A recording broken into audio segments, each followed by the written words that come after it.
तो जैसे कि आप रेशियो यानी पार्टनरशिप का जो एडमिशन सेक्शन चल रहा है, एडमिशन ऑफ ए पार्टनर, उसमें रेशियो का हम लोग फ्लो कर रहे हैं।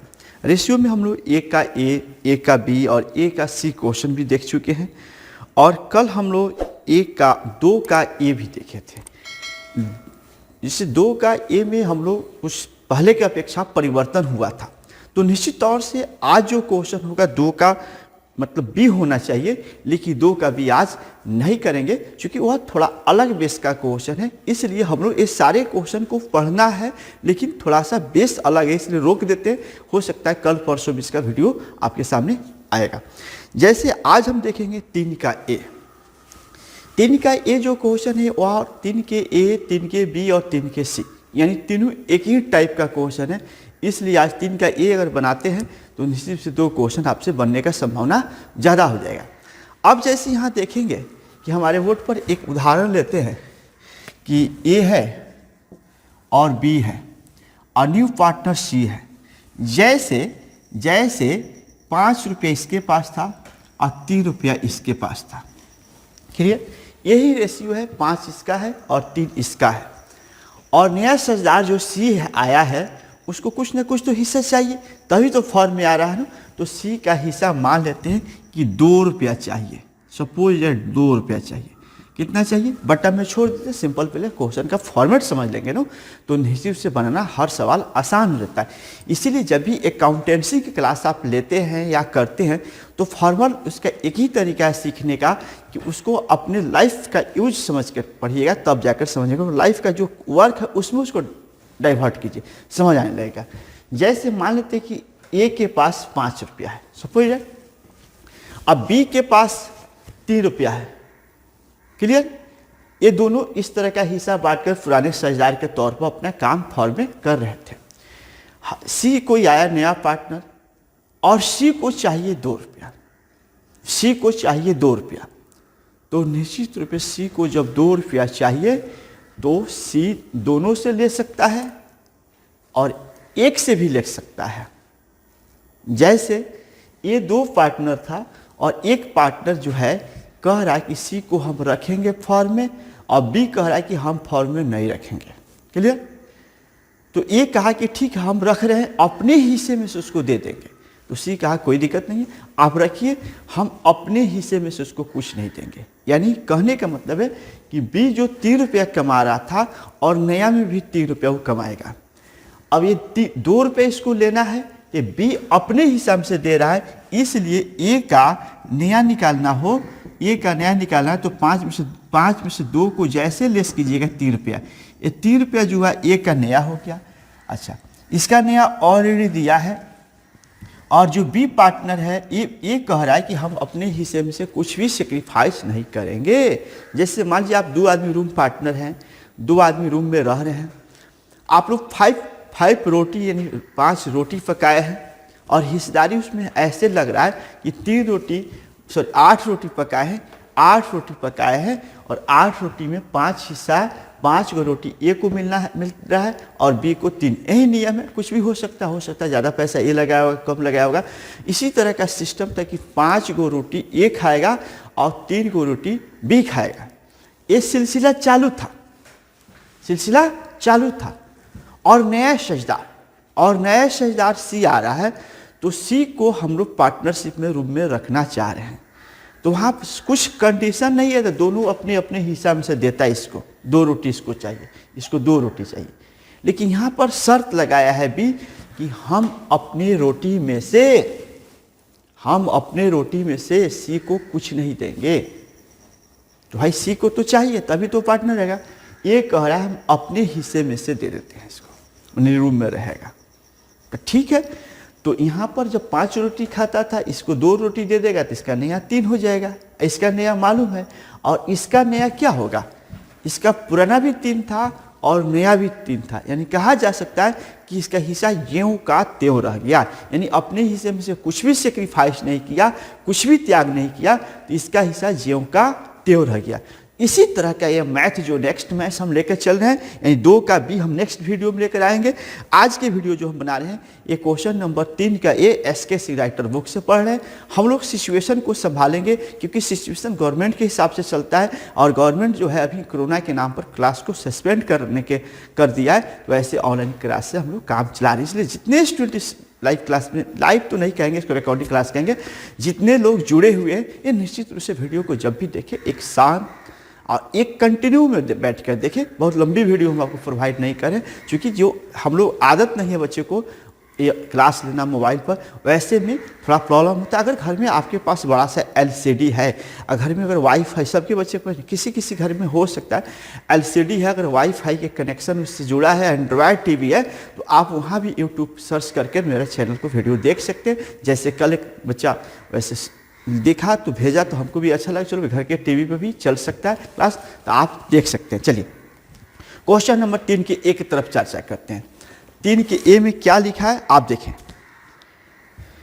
PQ जो लाभ को 2:1 में बांटते हैं, विभाजन करते हैं, R को जो P से 1/3 हिस्सा खरीदता है।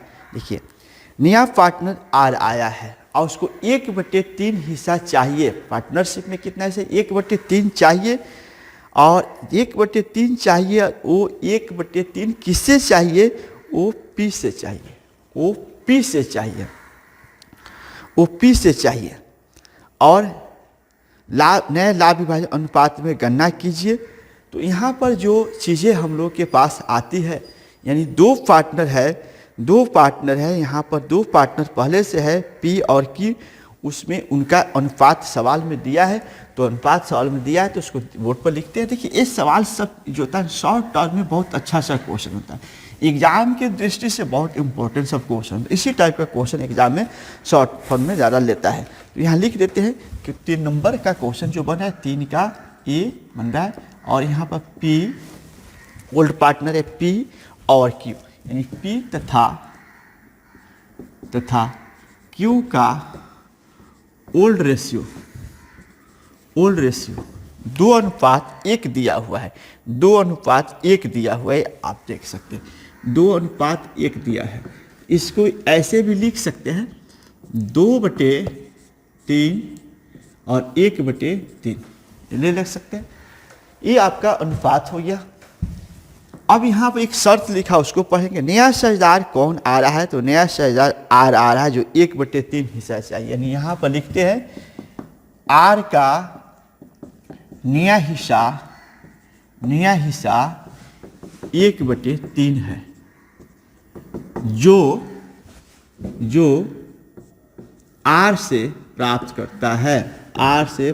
करता है, यानी देखिए यहाँ पर तक सवाल समझ। R का नया हिस्सा 1/3 है, R का नया हिस्सा 1/3 है और ये दोनों पुराना हिस्से हैं। अगर ये चीज़ें सवाल में नहीं लिखता, तो आपको ऐसे सवाल को 1 रुपया मानकर इत्मीनान से बना लेते।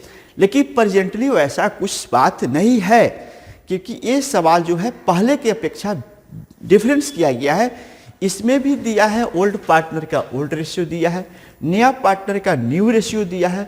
अगर सवाल में इतना ही बात लिखकर छोड़ दिया गया रहता तो निश्चित रूप से माना कि 1 रुपया कहकर बना लेते, नया रेशियो कैलकुलेट कर लेते।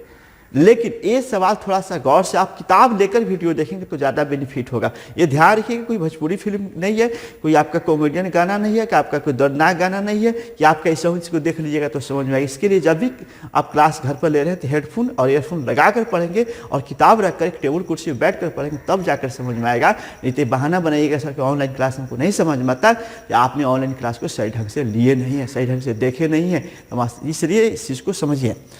यहाँ पर R का नया हिस्सा 1/3 है और जो कह रहा राइटर कि R जो अपना हिस्सा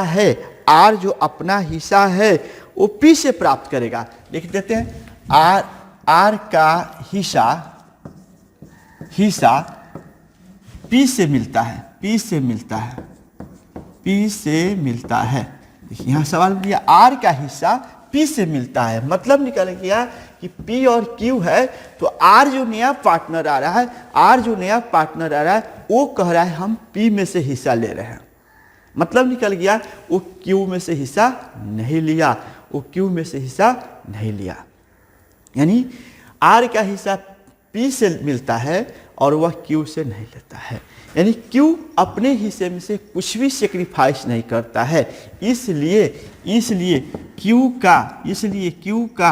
Q का नया हिस्सा न्यू रेशियो ज्यों का त्यों हो जाएगा, 1/3 का 3 ही रह जाएगा। ये अपने हिस्से में से कुछ भी नहीं दे रहा है, क्योंकि नया पार्टनर शर्त लगाया है कि हम पार्टनरशिप में रहेंगे तो हमको P में से चाहिए, यानी R में से उसको हिस्सा नहीं चाहिए। जैसे हम रूम पार्टनर आप लोग रह रहे हैं, 2 आदमी हैं, एक आदमी के पास 5 ब्रेड है, एक आदमी के 2 ब्रेड है। हमने बोला कि जो भी रोटी हम खाएंगे, जो भी ब्रेड खाएंगे, हम 5 वाला में से खाएंगे, हम आप में नहीं छुएंगे, तो उनका हिस्सा ज्यों का त्यों रह गया। यानी ये जो R का हिस्सा 1/3 मिलेगा, इसलिए R का भी नया हिस्सा देख लेते हैं। R का नया हिस्सा 1/3 रहेगा, चूंकि 1/3 इसको चाहिए, दोबारा लिख दिए। अब आते हैं इसलिए अब किसका हिस्सा चाहिए? P का नया हिस्सा। तो P का नया हिस्सा क्या होगा? P का पुराना हिस्सा 2/3 है, 2/3 था कब? जब नई पार्टनर आया था तब। लेकिन अब अपने हिस्से में से 1/3 ये दे रहा है किसको? ये R को दे रहा है। इसलिए आपका जो हिस्सा अगर आपका है और अपने हिस्से में से नए का साझेदार को जो देंगे, वो क्या होगा?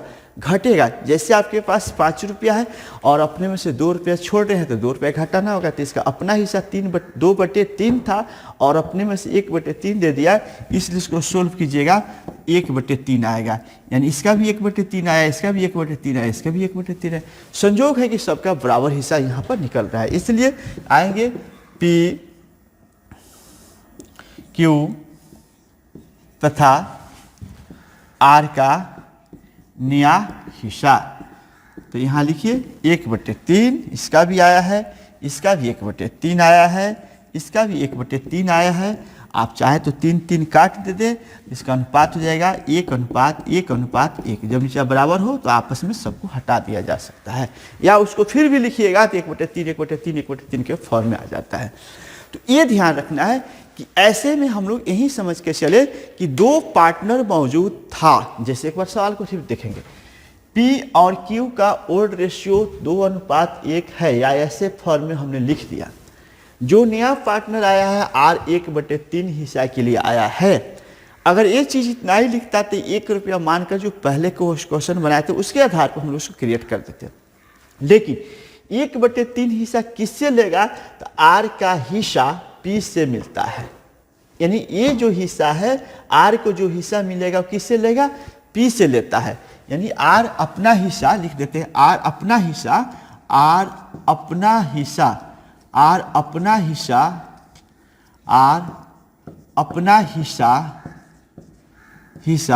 P से लेता है। सीधा देखिए, P से लेता है। इसलिए Q के हिस्सा में कोई परिवर्तन नहीं होगा, Q ज्यों के त्यों रह जाएगा। तो Q का नया हिस्सा पहले भी 1/3 था, आज भी 1/3 है। क्लियर? R का नया हिस्सा 1/3 रह गया, चूंकि R खुद नया है, वही तो आया है। अब P का नया हिस्सा निकालना होगा, तो P का हिस्सा जो पहले से था उसमें से R को जो दिया है 1/3 वो घटा देंगे तो 1/3 आ गया। ये तीनों का संयोग से 1/3 आया। कोई जोड़ नहीं कि सबका आपस में बराबर ही होना चाहिए, हो गया है, अलग बात है। तो 1/3 है, इस प्रकार इसका नया रेशियो निकला। तो निश्चित तौर से आपने सवाल को बनाएंगे और देखिए जो सवाल नेक्स्ट दिया है इसका 3 का B और 3 का C हमारे समझ से आपसे बन जाना चाहिए। सवाल का पैटर्न सेम है, आप बिल्कुल ट्राई करेंगे और बनाकर 2 क्वेश्चन भेजेंगे। आपको सारी चीज़ बताया जा चुका है। आप पुराने स्टूडेंट हैं तो सेक्शन में भेज सकते हैं, F वाले सेक्शन में भेज सकते हैं। तो चलिए आज की क्लास में हम आपसे इतना ही लेते हैं और फिर विदा लेते हैं और पुनः आशा करते हैं कि आप निश्चित रूप से आपको वीडियो समझ में आए। तो कमेंट्स में कम से कम अपने बात को लिखिए कि हमको समझ में आए कि आपको वीडियो समझ में आ रहा है कि नहीं, ऑनलाइन क्लास ले रहे हैं तो आपको फ़ायदा हो रहा है कि नहीं। क्योंकि आप अपने घर बैठे हैं, हम अपने घर बैठे हैं, ये बीच में इंटरनेट के मार्फत से आपको क्लास दिया जा रहा है। तो आपकी बात मेरे पास आने के लिए क्या होनी चाहिए, क्लास में आई कांटेक्ट से हम लोग पता चल जाता है कि बच्चे को समझ में आ रहा है। और अभी आपको समझ आ रहा है कि नहीं आ रहा है, तो निश्चित रूप से आप उस पर कमेंट्स में अपनी बात को बताएं। अगर आवाज़ में प्रॉब्लम है, वीडियो क्वालिटी में प्रॉब्लम हो, या सब कुछ ठीक है या सब कुछ खराब है, वो बता सकते हैं, लिख सकते हैं, कोई दिक्कत नहीं है। क्योंकि जब हम कमेंट्स पढ़ेंगे तो निश्चित रूप से अगर सुधारने की आवश्यकता होगा तो उसमें सुधार की प्रवृत्ति लाया जाएगा। और कमेंट्स, आपकी कमेंट से हमको क्या फ़ायदा होगा कि हमको समझ में आएगा कि हम क्या कर रहे हैं, ये सही है कि इस क्लास को बंद कर दिया जाए कि छोड़ दिया जाए, लॉकडाउन के बाद खुले, ऐसी सारी चीज़ आप कुछ लिखेंगे तो बेहतरीन हमको फ़ायदा होगा। चलिए, तो आशा करते हैं कि आपका दिन शुभ मंगलमय हो। धन्यवाद।